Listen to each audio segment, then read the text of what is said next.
حكامنا لم يتكلموا عما يحصل في غزة، ولا مشايخنا ولا علماءنا، بحجة أن الذي في غزة مدوا يدهم إلى إيران. الآن كتاب الله يحرق أمام عيونكم. ما هو ردكم وما هي حجتكم الآن؟ تكلموا.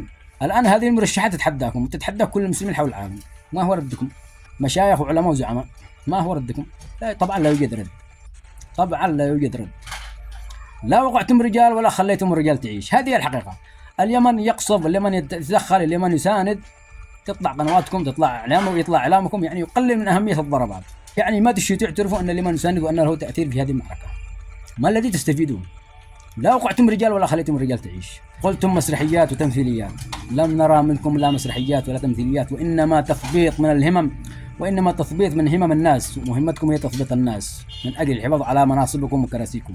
هذه هي الحقيقه. تكبروا هذا الكيان وتعظموا هذا الكيان، تعظموا امريكا واسرائيل وكانهم الهان يعبدين من دون الله، وأنتم تعلمون أن النصر من عند الله والقوة بيد الله، ليست بيد أمريكا ولا بإسرائيل. أكبر دليل على هذا ما قام به أهل الطوفان يوم الطوفان عندما كسروا هيبة هذا الجيش الذي لا يقهر. والثاني أكبر دليل على هذا ما فعله اليمنيين في البحر الأحمر بأمريكا عندما أجبروها على الاستسلام والخضوع والخروج من هذه المعركة. تعظموا أمريكا وكأن إله يعبد من دون الله. كل هذا عشان تحافظوا على مناصبكم وكراسيكم.